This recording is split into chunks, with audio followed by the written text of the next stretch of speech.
नमस्कार। आगामी 25 नवंबर को राजस्थान में लोकतंत्र का सबसे बड़ा महोत्सव होने जा रहा है। जी हां, राजस्थान की 16वीं विधानसभा के लिए मतदान 25 नवंबर को होने जा रहे हैं और हमारी मुहिम है कि ज्यादा से ज्यादा मतदान हो। इसी कड़ी में हमारे सबसे खास कार्यक्रम तू तू मैं के माध्यम से हम लगातार जिम्मेदार जनप्रतिनिधियों को बुला रहे हैं, उनके मन की बात जान रहे हैं और आप द्वारा पूछे गए सवाल सीधे उनसे पूछ रहे हैं। तो आज हमारे साथ दो कद्दावर हस्तियां मौजूद हैं जो किसी परिचय की मोहताज नहीं है। भारतीय जनता पार्टी से वरिष्ठ अधिवक्ता और वरिष्ठ भाजपा कार्यकर्ता रामकृपा जी शर्मा हमारे साथ हैं, वहीं पार्षद और वरिष्ठ कांग्रेस कार्यकर्ता लोकेश जी गोड़ हमारे साथ हैं। जिसकी सत्ता होगी सवाल उसी से पूछेंगे, इसलिए सबसे पहले रामकृपा शर्मा जी के पास जाते हैं और उनसे पहला सवाल पूछते हैं। लगातार 4 बार आपकी पार्टी के विधायक जी यहां रहते हैं, 6 बार से आपका बोर्ड यहां पर है, फिर भी इस बार जिस तरह से प्रत्याशी का चयन हुआ है थोड़ा विरोध झेलना पड़ा और विरोध सड़कों पे आ गया और सड़कों पर इस तरह से विरोध आया कि इससे पहले ही विरोध कभी देखा नहीं गया। क्या कहेंगे? देखिए, भारतीय जनता पार्टी इस पूरे विश्व की सबसे बड़ी राजनीतिक दल है जी। बहुत सारे कार्यकर्ता जो योग्य कार्यकर्ता हैं उन सब की राजनीतिक क्षेत्र में कार्य करते हैं तो महत्वाकांक्षा स्वाभाविक रूप से होती है। उन सब कार्यकर्ताओं के मन में होता है कि मैं चुनाव लड़ूं और चुनाव की जब घोषणा होती है तो निश्चित रूप से किसी एक व्यक्ति का चयन होता है, तो बाकी जो लोग 10 लोग 15 लोग 20 लोग जो रेस में लग रहे हैं निश्चित रूप से उनकी महत्वाकांक्षा कहीं ना कहीं हर्ट होती है और हर्ट होती है तो उसकी परिणति किसी न किसी रूप से मन में, किसी ने साइलेंट रूप से मन में तकलीफ होती है और किसी ने अपना प्रदर्शन कर दिया। मैं इसको कोई बुरा नहीं मानता, लोकतंत्र में स्वाभाविक प्रतिक्रिया है, उसका स्वागत किया जाना चाहिए। जी, आप बताइए, लगातार 4 बार से भारतीय जनता पार्टी के विधायक यहाँ पे रहे हैं, 6 बार कांग्रेस का जो वोट यहाँ पे नहीं बन पाया है, क्या कमी है ऐसी? ऐसा कुछ भी नहीं है कमी तो पार्टी में, कांग्रेस बहुत बड़ी पार्टी है, बरसों से राज्य कर रही है भारत में, ऐसा नहीं है। ठीक है, कोई कारण से हमारा बोर्ड नहीं बन पाया है, परंतु इस बार हम प्रयास करेंगे और आपको विश्वास दिलाते हैं आपके चैनल के माध्यम से, इस बार निश्चित रूप से कांग्रेस का बोर्ड बनेगा, क्योंकि हमारे दोनों ही प्रत्याशी इस बार अच्छे प्रत्याशी चयन किए गए हैं, पार्टी के द्वारा दिए गए हैं, तो निश्चित रूप से ये दोनों विजय होंगे और इस बार कांग्रेस का बोर्ड निश्चित रूप से बनेगा। जी, दोनों ही प्रत्याशी के बारे में इन्होंने बताया। आपके दोनों प्रत्याशी फूल सिंह जी मीणा और यहाँ से ताराचंद जी जैन हैं, तो क्या उधर लगातार हैट्रिक होगी और इधर भी जीत पाएंगे? क्या कहेंगे आप? भारतीय जनता पार्टी, मेरा ये मानना है कि जिस प्रकार से अभी वर्तमान में इस उदयपुर शहर जिला में जिस प्रकार से मैं घुमा हूँ, लगातार पिछले 15-20 दिन से विभिन्न क्षेत्रों में जाना हुआ, मैं निश्चित रूप से दावे के साथ कह सकता हूँ कि पिछली सारे रिकॉर्ड को तोड़ते हुए प्रचंड जीत की ओर भारतीय जनता पार्टी बढ़ रही है। और न सिर्फ यहाँ पर उदयपुर में, बल्कि मेरे को लगता है कि राजस्थान में भारतीय जनता पार्टी की सरकार बहुत जल्द आने वाली है। 3 दिसंबर को जब रिजल्ट आएगा तो भारतीय जनता पार्टी की सरकार राजस्थान में स्थापित होगी, ऐसा मेरा विश्वास है। आप लगातार यहाँ के शहर के जो कांग्रेस प्रत्याशी उन्हें चुनौती दे रहे हैं कि मतलब मेरे सामने डिबेट कर रहे हैं, तो प्रत्याशी के सामने क्या रहेगा और किस बात की चुनौती देना चाहते हैं आप उनसे? मैं स्वागत करता हूं अगर गौरव वल्लभ जी को आज मैं पुनः इस उदयपुर न्यूज़ के माध्यम से, आपके माध्यम से मैं चुनौती देता हूं कि आइए, क्योंकि गौरव वल्लभ जी ने जिस प्रकार का हो सकता है वो बहुत विद्वान व्यक्ति हों, वो कांग्रेस के नेशनल पैनलिस्ट हो सकते हैं, लेकिन जिस प्रकार का अभिमान मेरे को उनको बात करने का जो अंदाज है उसको देखकर मेरे को रामायण सीरियल में अरविंद त्रिवेदी की याद आती है कि अहम ब्रह्मास्मि, मैं रावण हूँ, मैं दशानन हूँ, मैं सबको निपटा सकता हूँ। इस प्रकार का अभिमान करने की आवश्यकता नहीं है। आपने एक चैनल पे ये कहा गौरव वल्लभ जी ने कि मैं गोल्ड मेडलिस्ट था इसलिए मैं वहाँ पर झूठ बोला, पहले तो मैं उदयपुर में पैदा हुआ, उसके बाद में उसी इंटरव्यू में उन्होंने कहा कि मैं गोल्ड मेडलिस्ट था इसलिए अब्रॉड चला गया, मेरे को बहुत अच्छी नौकरी मिल गई, मैंने बहुत अच्छी प्रोफेसरशिप कर ली।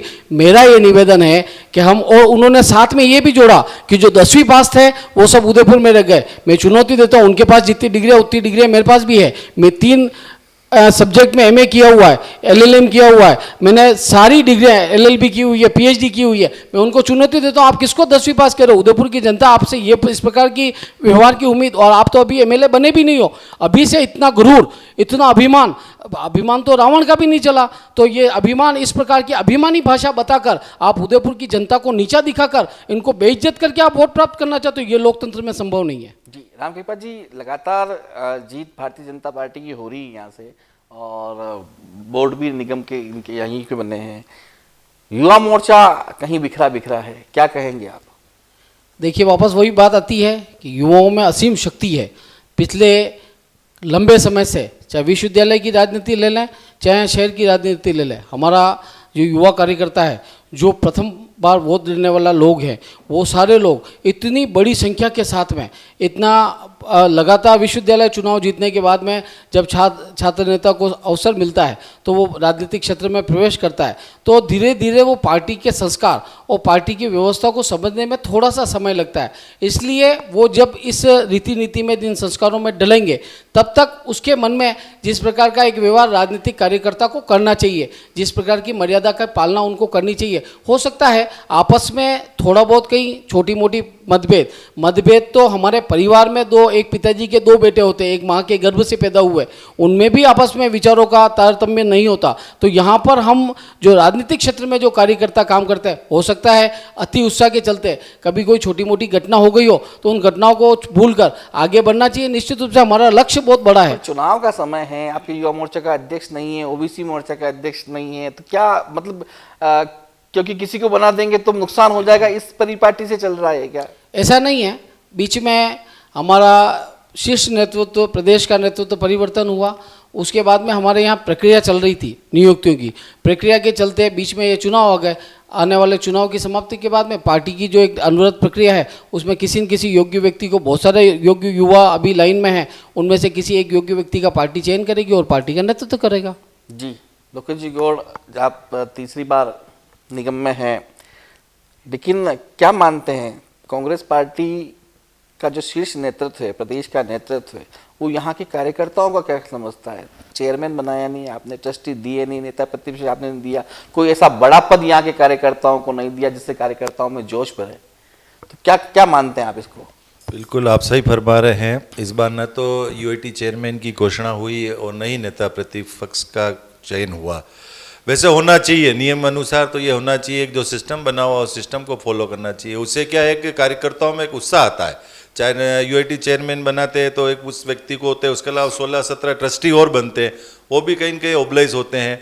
मानते हैं कहीं न कहीं कमी रही होगी, लेकिन संगठन सर्वोपरि, अगर उन्होंने ऐसा उचित नहीं समझा है तो नहीं बनाया होगा, ऐसी कोई बात वाली बात नहीं है। और हम संगठन के साथ, ऐसी कोई दिक्कत वाली बात नहीं है। सब काम कार्यकर्ता अभी संगठन के साथ लगे हुए हैं और सब कंधे से मिलाकर पार्टी का कार्य करते हैं। जरूरी नहीं कि हमें नेता प्रतिपक्ष नहीं बनाया या चेयरमैन नहीं बनाया, ऐसी कोई बात नहीं है।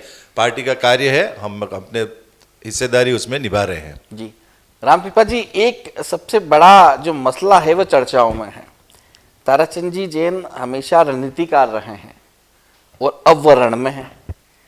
तो जिस तरह से भाजपा गढ़ थे, उदयपुर मानते हैं, भाजपा का गढ़ मानते हैं, तो उनकी गुटबुक के जो लोग थे वो आ गए उनके ऊपर शीर्ष पे, और जो 5 सालों से काम कर रहे हैं वो सेकंड लाइन में आ गए, और उस वजह से कहीं न कहीं दूरियां हो रही हैं। उन दूरियों की वजह से नुकसान भी सामने आने की बात की जा रही है। मैं वैसे इससे सहमत नहीं हूँ जी। भारतीय जनता पार्टी वर्तमान में हमारे जो जिलाध्यक्ष हैं रविंद्र जी सीमाली, उनके नेतृत्व में एकजुट है। हमारे इस शहर विधानसभा के 4 मंडल हमारी पार्टी की व्यवस्था में बनाए हुए हैं। चारों मंडल अध्यक्ष अपनी पूरी क्षमता के साथ में, अपनी पूरी टीम के साथ में काम कर रहे हैं। निश्चित रूप से पिछले कुछ समय से जो लोग सक्रिय नहीं थे, एक अच्छा साइन ये है कि एक ताराचंद जी के आने से पूरी टीम एकजुट हो गई। जो आप लोगों के द्वारा समय समय पर विभिन्न गुटबाजी की या विभिन्न तरीके से राजनीतिक क्षेत्र में अलग अलग जो लोग थे, उन लोगों ने सब ने मिलकर एक मुखी होकर वर्तमान में ताराचंद जी को जिताने के लिए लगे हुए हैं। दूसरा मेरा आपसे निवेदन है कि ताराचंद जी पिछले 50 वर्षों से, लगभग 47 सालों से इस राजनीतिक क्षेत्र में उदयपुर में सक्रिय हैं।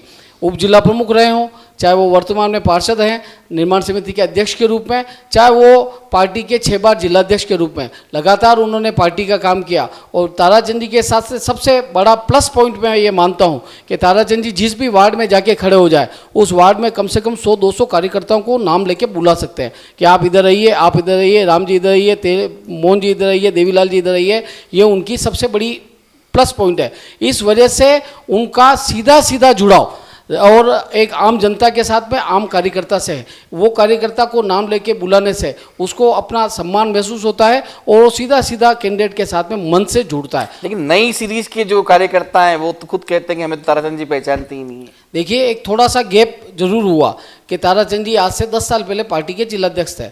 उसके बाद में उनके पास में पार्टी की विभिन्न जिम्मेदारियां आउटसाइड उदयपुर रही, चाहे वो गुजरात का चुनाव हो, चाहे वो डूंगरपुर का चुनाव हो, चाहे वो चित्तौड़ का चुनाव हो। पार्टी ने जहाँ जहाँ जिम्मेदारी उनको दी उन्होंने बखूबी उसको निभाया और अपना जो टारगेट था उस टारगेट को उन्होंने अचीव किया। मेरे को भी उनके साथ में गुजरात चुनाव में काम करने का अवसर मिला। अमित शाह जी की जो होम सीट थी मानसा विधानसभा में मैंने काम किया और जिस दिन ताराचंद जी यहाँ से गए थे उस दिन वो कह के गए थे कि मैं पाँचों के पाँचों विधानसभा, जो वहाँ पर सिर्फ 2 विधानसभा थी, 5 में से 2 हमारे पास थी, 3 कांग्रेस के पास थी, उन्होंने प्रण लेके यहाँ से गए थे कि पांचों के पांचों विधानसभा हम निश्चित रूप से जीतेंगे और पांचों पे उन्होंने जीत दिलाकर इस बात को, अपनी बात को प्रमाणित किया। मेरा निश्चित रूप से मानना है कि उदयपुर की जनता के हित में, चाहे वो सामाजिक क्षेत्र में उनका कार्य हो, सामाजिक क्षेत्र में उन्होंने, आपको एक बहुत आश्चर्यजनक बात बताता हूँ कि वर्ष 2021 में जब कोरोना का काल आया था, लोगों की सेवा करने के लिए बहुत सारे लोग जुटे हुए थे, लेकिन किसी व्यक्ति ने पहली बार ऐसा सोचा, ताराचंद जी ने, कि उन्होंने सोचा कि पशु पक्षी, ये बेजुबान जानवर जो हैं, जो सड़क पे पड़े रहते हैं, इनके लिए रोटियों की व्यवस्था नहीं है। मैं एक प्रत्यक्ष घटना फतेह सागर की बताता हूँ कि दोनों तरफ से गेट बंद कर दिए थे पाल पे, तो एक कुत्ता वहाँ पे सिर्फ उसको खाना नहीं मिला, इसके लिए वजह से मर गया। इस बात को उन्होंने अपनी प्रेरणा के रूप में लिया और निर्णय किया कि प्रति माह 2 लाख रुपया, प्रत्येक माह 2 लाख रुपया मैं इन पशु पक्षियों के लिए खर्च करूंगा।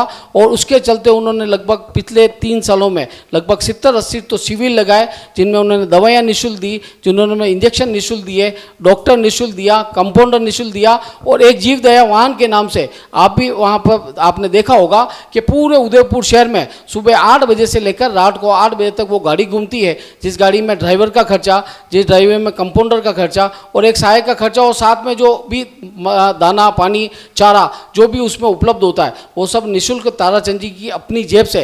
और सबसे बड़ी बात मैं ये कहता हूँ कि सेवा का कार्य करने वाला व्यक्ति, उसने सेवा करने का सिर्फ काम किया, उसने सेवा का प्रचार नहीं किया, उसने किसी टीवी पे जाके इंटरव्यू नहीं दिया कि देखो मैं ये बांट रहा हूँ, ऐसा उसने कभी नहीं किया। ये तो हम अभी लोगों को बता रहे हैं, लोगों को जानकारी है, लेकिन लोगों को हम ये बता रहे हैं कि देखो इस प्रकार का सेवा कार्य करने वाला व्यक्ति आपके बीच में, निश्चित रूप से उदयपुर की जनता उनका वर्णन करेगी। जी, आप राजनीति में लंबे समय से रहे हैं, अब व्यक्ति को देख के टिकट नहीं दिया जाता, जातिगत आधार पर दिया जाता है। ब्राह्मण समाज से आप हैं, काफ़ी ब्राह्मण समाज ने विरोध किया कि मेवाड़ में ब्राह्मणों को मौका नहीं मिला। बेगू का मौका था, मावली का मौका था, लास्ट में सिर्फ मावली दिया और मावली में भी ऐसा नाम दिया कि जो अभी की हालात में जीतता हुआ नज़र नहीं आ रहा है। आने वाले 4 दिन में क्या होगा ये भविष्य की गर्भ में, लेकिन अभी की हालात जब देखें वहाँ के, तो वो जीतते हुए नजर नहीं आ रहे हैं, उनको लोग पहचान भी नहीं रहे हैं। तो क्या मानते हैं, जो विप्र सेना, विप्र ब्राह्मणों का जो एकता समूह है, क्या डाइवर्ट होगा? देखिए, मेरा ये मानना है कि मैं ब्राह्मण हूँ, ब्राह्मण होने पे मुझे गर्व है।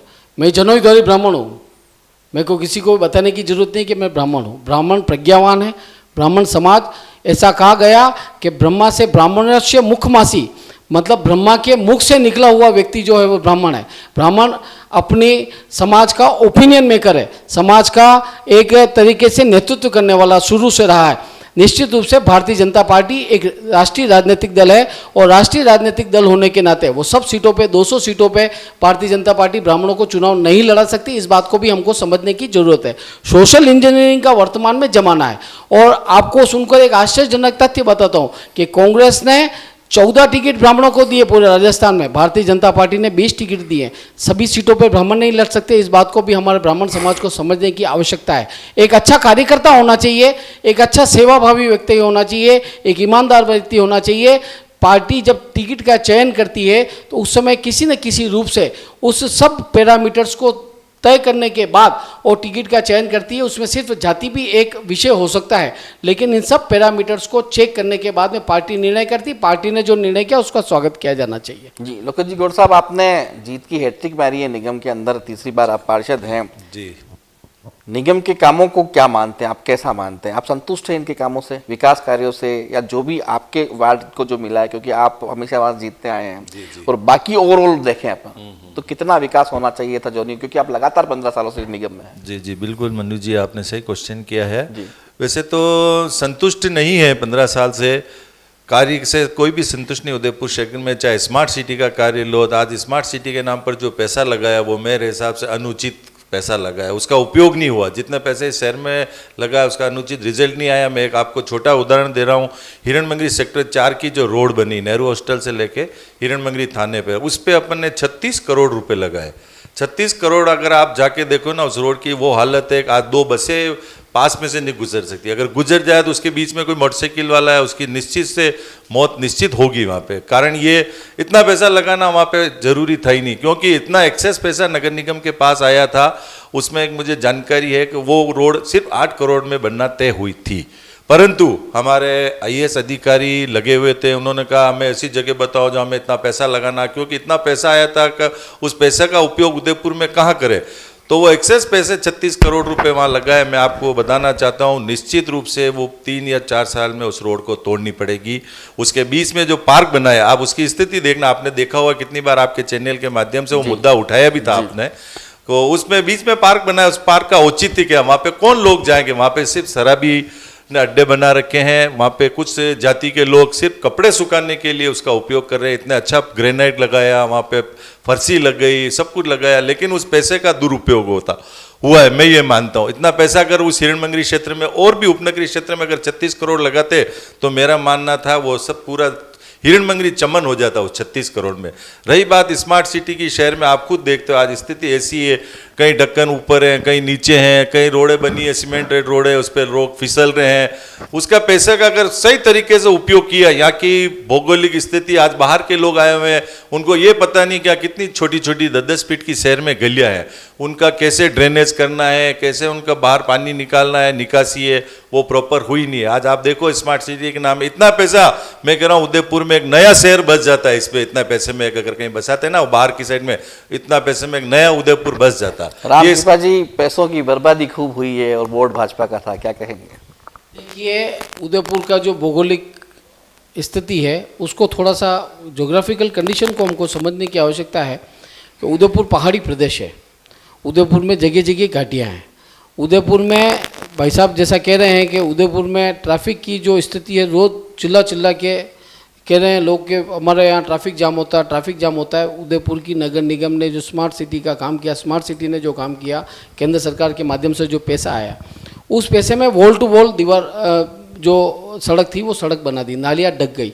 नालियाँ ढकने से निश्चित रूप से पैदल चलने वालों के लिए एक बहुत बड़ा सहायता समूह तैयार हुआ, क्योंकि वर्तमान की जो ओल्ड सिटी है वो उस ओल्ड सिटी में न तो आप फ्लाईओवर बना सकते हैं, न वहाँ कोई एलिवेटेड रोड बन सकती है, और ना उसका कोई तीसरा निस्तारण है। हमको लोगों के जो वायरलेस, जैसे अगर तार जो हैं वो तार ज़मीन में चले जाएंगे, कई जगह कई वार्डों में चले गए, उसकी वजह से जो हादसे होते थे वो हादसों की भी कमी हुई है। क्योंकि उदयपुर शहर की जो वर्तमान की जो भौगोलिक स्थिति है, उस भौगोलिक स्थिति में लोगों के मकान तो नहीं तोड़ सकते, वो वर्षों से उनके बाप दादाओं के ज़माने से रह रहे हैं, तो उस मकान की जो स्थिति है, उस मकान में जितना मैक्सिमम बेनिफिट हम ले सकते थे, आज नगर निगम का हर महीने, मेरा ये मानना है कि हर महीने 40 से 50 करोड़ रुपया जो खर्च होता था, वो एक बार पैसा जरूर लग गया, लेकिन अब जो 40 से 50 करोड़ रुपया हर मंथ बच रहा है, वो निश्चित रूप से नगर निगम को आने वाले समय में उदयपुर के और विकास के लिए प्रेरित करेगी। हिरणमंगरी की रोड से आप संतुष्ट हैं? हिरणमंगरी की रोड का मैं क्योंकि इंजीनियर नहीं हूँ, नहीं, बीच में कोई पार्क लगाता है और वो पार्क का अनुपयोगी पार्क है। अब वो किस परिस्थिति में बना, क्या बना, इसके लिए मैं इस पे टिप्पणी नहीं कर सकता, क्योंकि मैं एक इंजीनियर नहीं हूँ। मैं महापौर जी तो इंजीनियर हैं। मैं निर्माण के कार्य से जुड़ा हुआ व्यक्ति नहीं हूँ। उन्होंने क्या सोचा और क्या सोच के उसको डिजाइन किया, कैसी निर्माण के कार्य से जुड़े हुए हैं? किस निर्माण समिति के अध्यक्ष? कि नहीं, निर्माण समिति ने वो नहीं कराया है, वो पहले से फिर भी इंजीनियरिंग की हमने हमारे महापौर जी को क्यों चुना गया, क्यों उस समय कहा गया कि नहीं इंजीनियर है, नहीं इनकी सोच बड़ी है, इनका विजन बड़ा। जिन्होंने जोत सिंह जी दाई जी पुलिया बनाई, तो एक बड़ा विजन था ना, तो उसी हिसाब से बनाया और उस सड़क को भारतीय जनता पार्टी के तमाम पदाधिकारी कहते बहुत अच्छी बन जाएगी, बहुत अच्छी बन जाएगी, लेकिन आज वहां के लोग आंदोलन पर उतर आए हैं कि अब परेशान हो रहे हैं इस सड़क। देखिए मनु जी, मेरा ये मानना है क्या, क्योंकि स्वीकार करना पड़ेगा जो गलत कई है। काम हम करते हैं तो निश्चित रूप से उसमें कई कामों में गलतियां भी रह जाती है, इंसानी फितरत है, कुछ काम गलत भी हो सकते हैं। अगर उसमें कोई तकनीकी खामी होगी तो निश्चित रूप से उसको रेक्टिफाइड करने का काम करेंगे। जी लोकेश जी, आप प्रचार करने जा रहे हैं, क्या मूलभूत समस्या आ रही है? क्योंकि आप ग्रामीण की तरफ देख रहे हैं, 10 साल से लगातार भारतीय जनता पार्टी के जो विधायक हैं उनकी अच्छी पकड़ रही है वहां, इसलिए लगातार बने, और अभी भी माहौल जो कहता है वो कुछ अलग ही कहता है। क्या कहेंगे आप, और जनता क्या कह रही है? ऐसा कुछ भी नहीं है, माहौल तो कांग्रेस के पक्ष में है, आप निश्चिंत रहिए। आप आपकी सोच बता रहे हैं। मैं नहीं, लोगों की राय ना, आपके पास ओपिनियन आई होगी, मैं निश्चित रूप से मान रहा हूँ आपके आई होगी, लेकिन ऐसा कुछ भी नहीं है। क्षेत्र में काफ़ी प्रचार कर रहे हैं, और विवेक जी कटारा जो हमारे प्रत्याशी है वो पिछले 4 सालों से, पिछली बार जब वो हारे हैं उससे तब से ही वो इस फील्ड में लगे हुए हैं। कोरोना कार्यकाल में भी उन्होंने अच्छा कार्यकाल रहा है उनका, और चूंकि उनकी माताजी भी वर्तमान में प्रधान है, सज्जन जी कटारा जो पूर्व विधायक रही हुई है, वो भी फील्ड में लगी हुई है, उन्होंने भी अच्छे कार्य फील्ड में किए हुए हैं। ऐसा नहीं है कि वहाँ जीते हम। विधायक कोटे से सैटेलाइट हॉस्पिटल में कुछ नहीं मिल पाया, वहाँ भी एक समस्या हमने जब जानी तब। बिल्कुल आपने सही कहा है फूलजी भाई साहब ने, आज दिन तक क्योंकि वो चूंकि खेमराज जी, स्वर्गीय खेमराज जी चिकित्सालय के नाम से बना हुआ है, तो हो सकता है उनके विधायक में मन में उनके कोई भाव नहीं हुए, लेकिन चिकित्सा एक ऐसी जगह है, चाहे बीजेपी हो, चाहे कांग्रेस हो, चाहे अन्य कोई दल हो, वहाँ पे सबको जाना पड़ता है। तो मेरी ये सोच है कि विधायक की छोटी सोच रही होगी, उनको इनका कार्य करना चाहिए, क्योंकि सैटेलाइट एक ऐसा हॉस्पिटल है उपनगरीय क्षेत्र में, जहाँ वहाँ से पास में जितने भी गांव है, उमड़ा ले लो, डेढ़किया ले लो, झामा कोटरा ले लो, इवन देन कुराबड़ तक के लोग वहाँ पे इलाज के लिए आते हैं। लगभग 2000 पेशेंट डेली वहाँ पे आते हैं। OTP है, मैं आपको बताना चाहूँगा, उपनगरीय क्षेत्र में। तो विधायक जी को बड़ा दिल रख के वहाँ पर उनका विकास करना चाहिए था। देखो वो तो सैटेलाइट हॉस्पिटल है, जनता के लिए है, तो जब जनता ने उन्हें चुनता है तो जनता वहाँ नहीं देखती है वो बीजेपी का विधायक है या कांग्रेस का विधायक है। क्या वोटर्स क्या मांगे, वोटर्स क्या कह रहे हैं आपको? आप प्रचार पे जा रहे हैं तो क्या वो संतुष्ट हैं, या उनकी क्या और डिमांड होनी चाहिए एक विधायक से? विधायक से काफ़ी कमियां रही है, लोग गिना रहे हैं, हम जैसे वर्ल्ड फील्ड में जा रहे हैं, कुछ न कुछ कमियां इस बार विधायक ने रही है, क्योंकि 10 साल से रहा है तो उनको भी लग रहा है कि मैं विधायक हूँ, तीसरी बार भी जीतूंगा। ऐसा कुछ नहीं है, जनता अभी बिल्कुल साइलेंट बैठी हुई। मैं आपको बताना चाहता हूँ 25 तारीख को निश्चित वो परिवर्तन करेगी, और निश्चित राजस्थान में अशोक गहलोत की सरकार इस बार जो 5 साल का टेन्यूर पीरियड जो हम मानते थे कि 5-5 साल में सरकार चेंज होती है, मैं आपको विश्वास दिलाना चाहता हूँ कि इस बार अशोक गहलोत की सरकार रिपीट होगी वापस। राम कृपा जी, आप प्रचार में जा रहे हैं, क्योंकि एक तो लगातार जो पार्टी जीतती है तो ऐसा थोड़ा सा मन में रहता है, अहंकार टाइप भी लगने लगता है कि हम जीत रहे हैं, लेकिन अब तो जनता जब जीत रहे हो, जनता आपसे ये कहे कि बहुत अच्छा हो रहा है, या फिर जनता की कोई समस्या नजर आ रही है आपके सामने?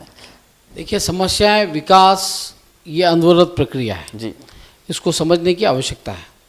विकास किसी व्यक्ति का, मान लो किसी के पास में रहने का मकान नहीं है, उसने प्लॉट लिया, तो पहली प्रायोरिटी हो गई उसका प्लॉट लेना, दूसरी प्रायोरिटी हो गया उसका एक छोटा सा मेरा मकान बन जाए, इच्छा उसकी होगी एक छोटा मकान बन जाए, उसने 2 कमरों का मकान बना लिया, फिर उसकी प्रायोरिटी होगी कि साहब 1 मंजिल और चढ़ा लूँ, फिर तीसरा उसका विकास का वो माध्यम हो गया, फिर कहेगा मेरा इंटीरियर थोड़ा अच्छा नहीं है, इंटीरियर अच्छा कर लूँ, मेरा फर्नीचर अच्छा नहीं है, फर्नीचर अच्छा कर लूँ। तो विकास एक अनवरत बहने वाली प्रक्रिया है। 1952 से 1947 से जब देश आज़ाद हुआ तब से विकास जो है वो एक अनवरत प्रक्रिया है। लेकिन मेरा ये मानना है कि इस बार इन सब विषयों के अतिरिक्त जो शहर की जनता है, मैं सिटी में काम कर रहा हूँ, मैं शहर की जनता के कई लोगों से मिलने का अवसर मिला, और मेरा ये मानना है कि जिस प्रकार से 17 राजस्थान में पेपर लीक हुए, राजस्थान में जिस प्रकार से युवाओं की इच्छाओं का दमन किया गया, राजस्थान में जिस प्रकार से युवा दुखी है, जिस प्रकार से राजस्थान के थानों में, ये मैं नहीं कह रहा भारतीय जनता पार्टी के कार्यकर्ता के रूप में, मैं राजस्थान के थानों के आंकड़े बता रहा हूँ कि राजस्थान में प्रतिदिन 7 हत्याओं के मुकदमे दर्ज होते हैं, राजस्थान में प्रतिदिन 19 बलात्कार के मुकदमे दर्ज होते हैं, राजस्थान में जिस प्रकार सरेराह लोगों को गोली मारी जा रही है, जिस प्रकार की लूटपाट की घटना हो रही है, जिस प्रकार की लचर कानून की व्यवस्था है, जिस प्रकार से महिलाओं के साथ अत्याचार हुए, जिस प्रकार दलितों के साथ अत्याचार हुए, राजस्थान में सबसे ज़्यादा वेट पेट्रोल और डीजल पर कहीं है तो वो राजस्थान में है। इस प्रकार का राजस्थान जो हमने वसुंधरा जी के टाइम पे अशोक गहलोत जी को सुपुर्द किया था वो आज बिल्कुल गर्त में चला गया। आप सिर्फ गारंटियाँ गारंटियाँ और सिर्फ गारंटियाँ, गारंटियों का मेवाड़ी में कहावत है, आपको अच्छी तरह से पता है। और बाकी मैं आपको सभ्य शब्दों में कहूँ तो गारंटियों का क्या हश्र होता है। मैं एक बात आपसे पूछना चाहता हूँ और आपको ये निवेदन करना चाहता हूँ कि राहुल गांधी जी जयपुर की सभा में आए थे पिछली बार, उन्होंने कहा मैं 1 से लेकर 10 तक गिनूंगा और सारे के सारे किसानों के कर्जे माफ़ हो जाएंगे। और क्या वो कर्जे माफ़ हुए? सिर्फ एक गारंटी दी थी, उस गारंटी को भी पूरा नहीं कर सके। राजस्थान में 19,000 किसानों की ज़मीनें जो है वो नीलाम हो गई सिर्फ इस वजह से कि वो बैंकों का कर्जा नहीं चुका सके। तो ये सारे विषय जो हैं, ये सारे विषय लोगों के मन में घर किए हुए हैं और लोग उस दिन का इंतजार कर रहे हैं जो कि लाभकारी योजनाएं गहलोत सरकार ने दी, हाँ, तो उनके बारे में आप क्या क्या वो खराब है? आप बताएं मेरे को कौन सी लाभकारी जैसे भी योजना? लाभकारी 25 लाख की मैं- चिरंजीवी दी या राजस्थान- 500 रुपए की गैस सिलेंडर राजस्थान दिया, जो की- भी महिलाओं को मोबाइल हो, बच्चों को लैपटॉप हो, जो भी सुविधाएं मैं दी है, तो उसके बारे में क्या वो योजना अनवरत जारी तो रहने से नहीं, क्योंकि अगर मान लो सरकार आपकी आई तो वो योजनाएं जो दी है वो तो खत्म हो जाएगी। मैं मनु जी आपसे एक निवेदन करना चाहता हूँ। जी जी। पूरे राजस्थान में मैं चैलेंज करता हूँ कि पूरे राजस्थान में एक व्यक्ति, सिर्फ एक, पूरे राजस्थान में एक व्यक्ति बता दो जिसने 25 लाख का चिरंजीवी बीमा योजना का फायदा उठाया, 25 लाख का इलाज प्राप्त किया। एक व्यक्ति का नाम बताओ। राजस्थान में एक व्यक्ति का नाम बताओ जिसको 500 रुपए में सिलेंडर प्राप्त हुआ। सिर्फ घोषणा है।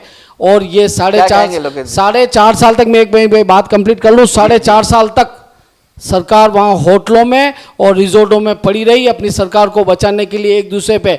जिस राज्य का मुख्यमंत्री अपने जस्ट नीचे वाले मंत्री के ऊपर ये कहता है ये निकम्मा और नकारा व्यक्ति है, उस राजस्थान में इस प्रकार की लड़ाई, और आज दोनों गलबैया करके साथ में पोस्टल बैनर लगा के खड़े हुए हैं, इस प्रकार का राजस्थान कर दिया। 4.5 साल तक राजस्थान में कुछ भी काम नहीं हुआ, सिर्फ लास्ट के 6 महीनों में घोषणा घोषणा और सिर्फ घोषणा। देखो ये चाहिए ये ले ले, ये चाहिए ये ले ले। एक जो दूधू था, फिर भी मैं उनके एक सीएम का चेहरा गहलोत है, आपके सीएम का चेहरा मैं कौन है? मनु जी एक बात और कहना चाहता हूँ कि दूधू ये पूरे भारत में एक विरला उदाहरण है। जो पहले पंचायत था वो जिला बन 6 महीने में तहसील बनाओ, तहसील से जिला बन गया। आज वहां पे खाली एक विधानसभा का जिला, और वो भी पूरा इतना सा छोटा सा। वहां के लोग विरोध कर रहे हैं। आप जहां जाते हो जो कहते हो, मेरे को तो कहीं एक दिन ये लग रहा था कि कहीं हिरण मगरी एक अलग जिला घोषित नहीं कर देवे, ऐसी भी स्थिति आ गई थी। बढ़िया रहता लोकेश जी के। ऐसी स्थिति आ गई थी कि एक कलेक्टर यहाँ अलग बिठा देंगे। इस प्रकार का जनता के पैसे का दुरुपयोग करना, सिर्फ घोषणाएं करना, घोषणा करने से कुछ नहीं होता है।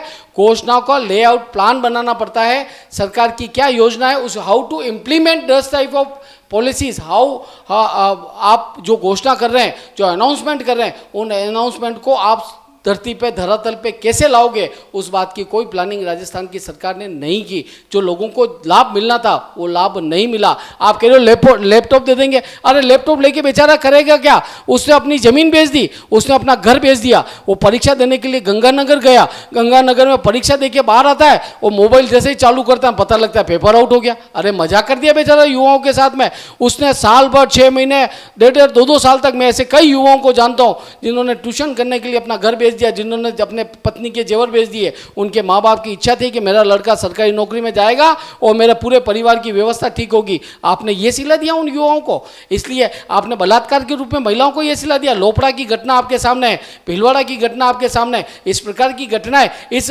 वर्तमान में अपने कम से कम 70-75 साल की आज़ादी के बाद में इस प्रकार की घटना अगर हमारे यहाँ पे होती है तो हमको शर्मसार करने वाली घटनाएं। मैं राजस्थान की सरकार निश्चित रूप से जाने वाली है, मैं दावे के साथ कह सकता हूँ। जी बताइए, आप जो ये कह रहे थे कि एक भी चिरंजीवी योजना का फायदा या 500 रुपए गैस का सिलेंडर किसी को मिला हो तो आप बताओ। तो आप तो हैं इसमें, तो आप बताएंगे। तो चिरंजीवी योजना का फायदा काफी लोगों को मिला है, वैसा जो फरमा रहे हो सकता है इनकी जानकारी में नहीं हो आग्रपाल जी की, मगर आप ये आंकड़े हॉस्पिटल से प्राप्त कर सकते हैं कितने लोगों को चिरंजीवी योजना का फायदा मिला है। सिलेंडर भी लोगों को मिला है और मोबाइल मिला है। मैं सबसे बड़ी बात आपको कहना चाहता हूँ कि अशोक गहलोत ने जो प्रशासन सेवकों के संग जो कार्य किया है, जिसमें जो पट्टे मिले हैं, आपको याद दिलाना चाहता हूँ, अपने शहर के अंदर इतने 70 सालों से लोगों के पास कागज नहीं थे। आज उस प्रशासन शहरों में इतने पट्टे मिले हैं, लोग इतने खुश हुए हैं कि 70 साल में उनको अपने मकान का पता लगा कि पता हमारा नाम का मकान है। उनके दादाजी परदादाजी उस मकान में रह के चले गए, लेकिन चौथी 5वीं पीढ़ी को आज पता लगा है कि ये सरकार ने हमें पट्टा दिया है। वो पट्टे से आज पहली बार खुश हुए शहर में इतने पट्टे मिले, मैं आपको जानकारी देना चाहता हूँ। शहर में निगम के माध्यम से हो चाहे यूएटी के माध्यम से हो, आज पब्लिक इतनी खुश है कि जिनका हक नहीं था, जो लोन नहीं ले सकते, आज गली मकान आपका था लेकिन लोन लेने के लिए कोई कागज चाहिए था, वो कागज यहाँ नहीं मिल सका। लेकिन माननीय अशोक जी गहलोत ने प्रशासन शहरों के संग जो कैंप लगाया है उससे काफी लोग लाभान्वित हुए। आपने कितनी बार यहाँ उदयपुर शहर की जनता को पूछना चाहे तो रूबरू हो सकते हैं कि कितने लोगों के ऐसे पट्टे मिले हैं जिनको अपने मन घर का अधिकार मिला है। पहली बार जो बच्चों से दादाजी परदादाजी रहे हुए वो रह के चले गए, लेकिन आज उन पोते पोतियों को इतनी खुशी हुई है और वो अशोक गहलोत को धन्यवाद देना चाहते हैं। वो पहला मुख्यमंत्री है जिसने इतने पट्टों के बारे में सोचा है और उनके मकानों का हक दिलाया है। जी, स्टेट ग्रांट एक्ट के जो पट्टे हैं वो पट्टे राष्ट्रीयकृत बैंकों में लोनेबल नहीं है। मैं वकील हूँ, कई बैंकों का काम करने का अवसर मिल रहा है मुझे। जब तक चेन ऑफ डॉक्यूमेंट आपका कंप्लीट नहीं होगा तब तक स्टेट ग्रांट एक्ट के पट्टे के आधार पर सरकारी बैंक लोन नहीं करते हैं। बाकी तो जो क्रेडिट कोऑपरेटिव सोसाइटी हो उनका जो जाल है वो आपको अच्छी तरह से जानकारी है। उनसे लोन तो पहले भी मिलते रहे, पहले भी होता रहा है। निश्चित रूप से कोई अच्छी चीज़ हुई है तो उसका हम भी स्वागत करते हैं, लोगों को राहत मिली होगी तो उसका स्वागत है। चलिए, आप स्वागत करते हैं। अंतिम दौर में पहुंचते हैं क्योंकि आपको भी प्रचार करना जाता है, समय की सीमा है। मतदाताओं से क्या अपील है आपकी? मेरा ये कहना है कि हमको यहाँ उदयपुर शहर में किसी शिक्षक की आवश्यकता नहीं है जो अभिमानी हो, जिसको अपने ज्ञान पे बहुत जोर अदा हो। हमको ऐसे व्यक्ति की आवश्यकता नहीं है जो यहाँ पर आकर, उदयपुर में आकर, जगदीश मंदिर कहाँ है, अरे मेरा जगदीश मंदिर में तो मैं वहाँ उन सीढ़ियों पे तो खेलते हुए, अंटिया खेलते हुए और भंवरे खेलते हुए हम बड़े हुए हैं। उन जगदीश मंदिर की सीढ़ियों पे हमारा पूरा जीवन निकल गया। वो महाकाल का मंदिर हमने कैसे बनाया आप सब लोगों को जानकारी है। पूरे उदयपुर का जो सनातन समाज है, इन सब समाज के लोगों ने 100 रुपया 200 रुपया अपनी मासिक आय में से देकर और उस भव्य स्वरूप को प्राप्त किया है। आपको आके इस प्रकार की अनलगढ़ बातें करने की आवश्यकता नहीं। आप चुनाव लड़ें, अपनी अच्छी बातें बताएं, उसका स्वागत किया जाना चाहिए। लेकिन आप कभी कहते हो मैं जयपुर में पैदा हुआ, कभी कहते हो मैं जोधपुर में पैदा हुआ, विकिपीडिया पे आप रांची बताते हो, कहीं कब इतना झूठ बोलने की आवश्यकता क्या है? तो उधर भारत का रहने वाला कोई भी नागरिक भारत के किसी भी कोने में आकर चुनाव लड़ सकता है, तो यहाँ पर आपको आके झूठ बोलने की आवश्यकता क्या है? निश्चित रूप से कोई बात नहीं, आप यहाँ पैदा नहीं हुए तो आपकी कोई अच्छा यहाँ होगी तो आपको यहाँ से पार्टी ने टिकट दी, आप लड़ो ना चुनाव, आपको मना कौन कर रहा है? लेकिन इस प्रकार का झूठा अनलगढ़ प्रलाप यहाँ पर करने की आवश्यकता नहीं है। दूसरा कि मेरा ये कहना है कि जिस प्रकार से गौरव वल्लभ जी को मैं चैलेंज करता हूँ, वापस एक बात निवेदन करता हूँ कि उदयपुर की गलियों को देखिए, उदयपुर की गलियों को, वारियों की घाटी को समझने की आवश्यकता है। सोलंकी की घाटी कहाँ है ये देखने की जरूरत है, गानेराव घाटी कहाँ है ये देखने की जरूरत है। इनको समझोगे तब तक चुनाव समाप्त हो चुका होगा। ये किराए की भीड़ के साथ में आप जो ये घूम रहे हो, इसके आधार पर चुनाव नहीं जीता सकता। लोगों का मन जीतने की आवश्यकता है। लोकतंत्र में उस व्यक्ति को चुनिए, लोकतंत्र में उस व्यक्ति को चुनिए जो व्यक्ति कोरोना में आपकी सहायता करने के लिए तैयार खड़ा था। उस व्यक्ति को चुनिए जो व्यक्ति आपके आधी रात में कहीं आपका किसी की डेथ होती है तो हॉस्पिटल में खड़ा रहता है, आपके किसी काम की आवश्यकता पड़ी तो कम से कम ताराचंद जी के बारे में अगर मैं निवेदन करूं तो ताराचंद जी कम से कम उनके जीवन काल में 2-3 हज़ार फ्यूनरल में गए होंगे, 4-5 हज़ार उठमनों में गए होंगे, 5-7 हज़ार शादियों में गए होंगे, 10-15 हज़ार बर्थडे में गए होंगे। आप कहाँ गए? और मैं ये कहना चाहता हूँ गौरव वल्लभ जी, आप इतना जुड़ाव अगर यहाँ से महसूस करते हो,